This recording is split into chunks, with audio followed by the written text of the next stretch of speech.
কি ব্যাপার, আমার বাড়ির এই অবস্থা কেন?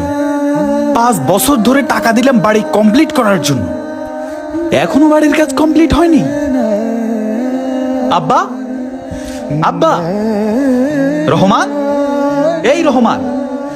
কিরে রিফাত, তুই তুই আবার কখন আলি? কিরে ভাই, তুই কখন আসলি? একটু জানানোর প্রয়োজন মনে করলি না, নাকি আমাদের পর ভাবতেছিস তুই? আরে পর ভাববো কেন, ভাবলাম তোমাদের সবাইকে সারপ্রাইজ দেব, এ কারণে কাউকে না জানিয়ে চলে আসলাম।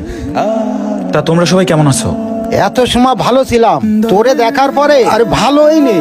হ্যাঁ ভাই, আব্বা ঠিক কথাই বলেছে। তোরে দেখার পরে আমরা আর ভালো নেই। তুই এত তাড়াতাড়ি বাড়ি আসলি কেন? বাড়ির কাজ কি কমপ্লিট হয়েছে? তুই বাড়ি চলে আইছিস? আরে আমি কি সারা জীবনের জন্য আসছি নাকি? আমি তো 3 মাসের ছুটিতে আসছি, আমার ছুটি শেষ হয়ে গেলে আমি চলে যাব, এত চিন্তা করতে হবে না। আবার গর্ব করে বলতেছে 3 মাসের ছুটি দিয়ে আইছি। এই বোনটারা এখনো বিয়ে দিছি, আমি কোনো লাইন